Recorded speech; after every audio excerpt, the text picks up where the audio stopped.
Hey guys, I wanted to do a video about knife steel since I've never done one before because people are always talking about it, and I bought a knife recently that a couple people made a comment on the steel and how good and how bad it was, and if was worth the steel, was worth the price or it wasn't. Um, so I just wanted to kind of show what I've experienced with what I've got. You guys can see all the different blades that I carry around on a regular basis. Um, this is a list of what steels are here. Sandvik D2, CTS BD1, Oz 8, 8CR13 MOV, 440C, VG10, and CPM S60V, AK 440V.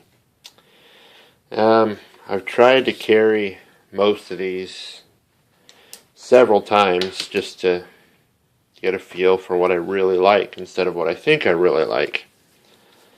I'm using them for different tasks, cutting cardboard, paper, tape. Some of them have got extreme tests, cutting wood, cutting phone books, shearing the sides off of phone books.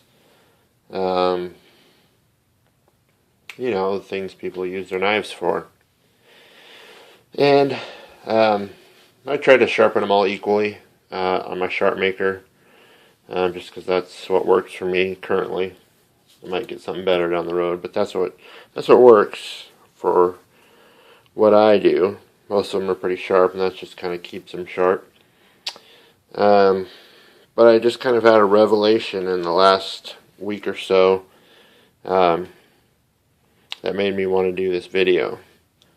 So a lot of people talk about Oz 8 and 8CR13 MOV kind of being cheap, crappy steels. I guess I shouldn't say crappy, but not very good steels. You can see the Kalashnikov here, the Camulus, and the SOG are all Oz 8, AUS 8, whatever you want to call it. And you know what? They, out of the box, were some of the sharpest, if not the sharpest knives I've gotten.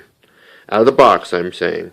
This Camulus is probably the sharpest knife I've got out of the box, or darn close to it. They seem, for your average use, to hold a good edge. I mean, they don't hold it for a long time, but they seem to do all right, and they seem to take a really sharp edge. They seem to be better at taking a sharp edge than, keeping it. Some rough cardboard use, and you can tell the difference fairly quickly. Fairly easy to sharpen. And the segue from that is to the 8CR13 MOV. That is easier to sharpen, probably because it's a little softer. But being easy to sharpen is kind of gratifying for someone like me who's not a really good knife sharpener. They're easy to get a quick, sharp edge on it and go use it, and I'm usually not away from a sharpener for more than, a day or so. So if the edge lasts a day or 2 days, that's usually good for me. And that, the 8CR13 MOV usually does that pretty well. And then it's just, a couple minutes on the sharp maker, good to go. So I actually really like 8CR13 MOV. One reason, it's cheap to get a decent knife, and it's really easy to sharpen. Granted, it doesn't hold it very long, but it's easy and it's inexpensive. Let's see, where do I go from there? The Kershaw Knockout that I bought has the Sandvik steel, the 14C28N, which is supposed to be a slightly more premium American steel. But you know what? It takes a great edge, but it doesn't seem to hold it as long as people say it should. It seems to wear just about as quickly as the Oz 8. It seems to lose it just about as quick as that. And the Oz 8 actually seems to take a sharper edge. Now, I know it's going to incite some riots, but maybe that's my sharpening style. I don't know. Or maybe I've just worked with Oz 8 more. So I wasn't super impressed with the Sandvik, even though I love the Knockout. I sharpen it pretty regularly. So for the money, I think they should have made it S30V or something close to that. Probably going to get yelled at for that comment, but otherwise than that, it's a great knife. Kind of the small group out of the bunch here is these two Bokers here that are using 440C, and the little neck knife here, the little Boker Plus, the little Tom Crine knife. Great little necker.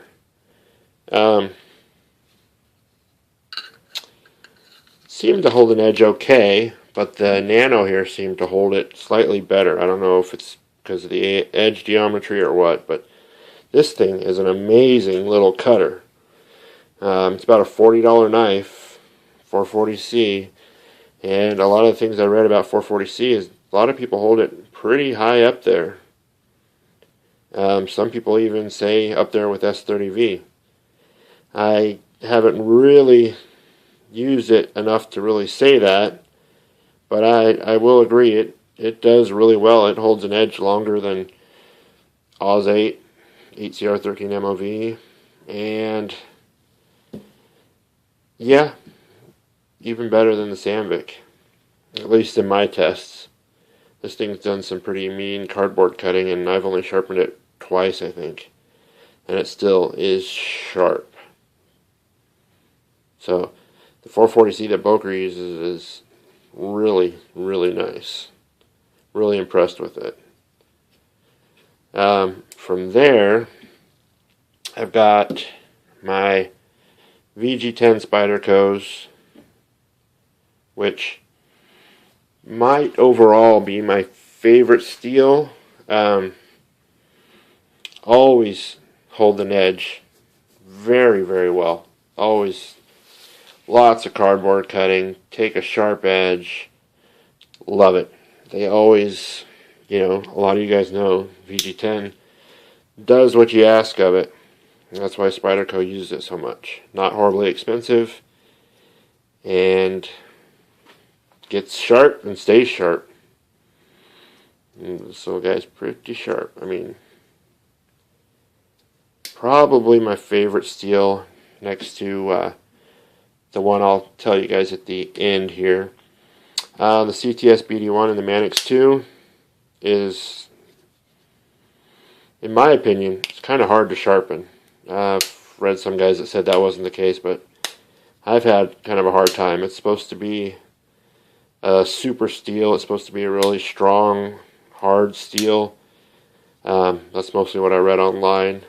Could be wrong on that. It does hold its edge. It holds it really good. Takes a good polish, as you guys can see.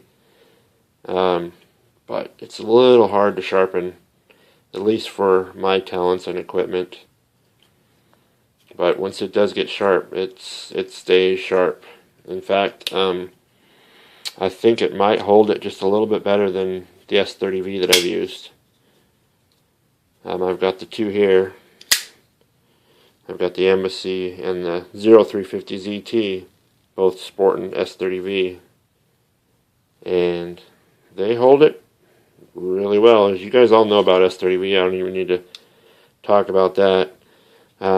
I don't know why, but it seems like the Spyderco has held its edge better than the ZT. Then they've both been used fairly similarly as far as cutting cardboard and different stuff. Spyderco, it's got to be the edge geometry on it because it seems to cut better and hold it better. this 350, as you guys know, is not a real thick blade. It's not, so you can't blame it on thickness. They're about the same. So, I don't know. It seems like the Spyderco VG10, S30V, excuse me.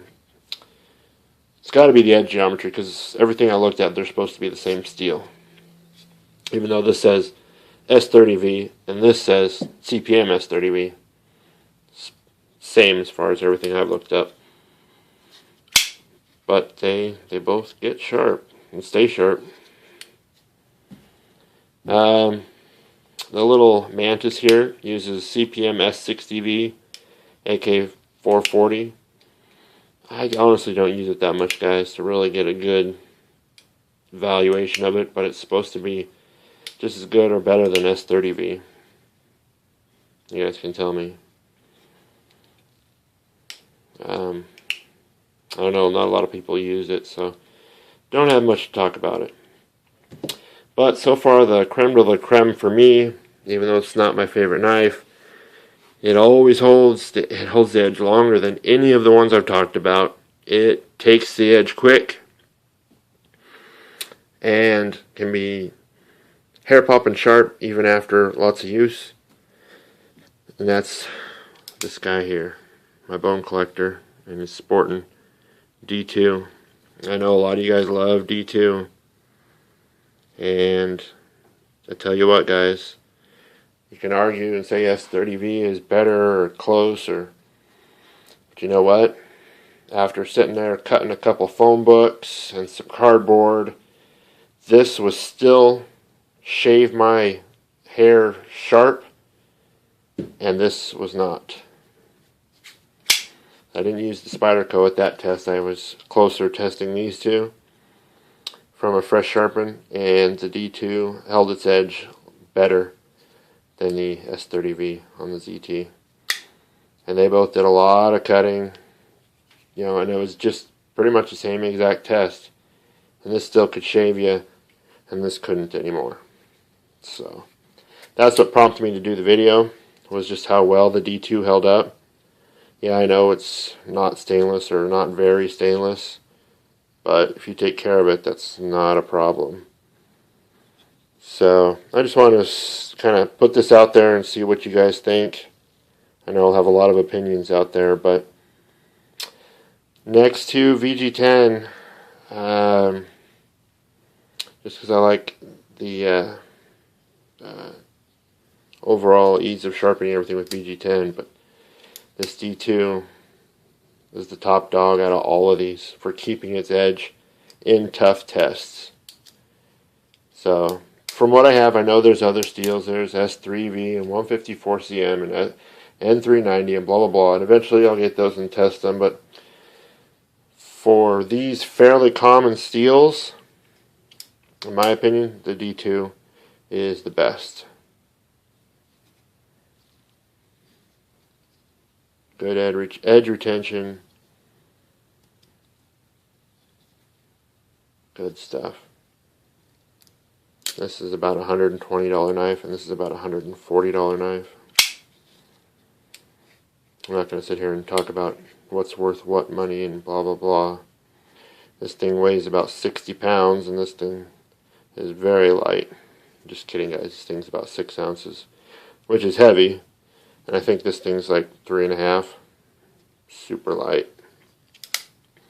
So, probably get a lot of people up in a roar. Maybe talking bad about their steel or something. But, tell me what you guys think.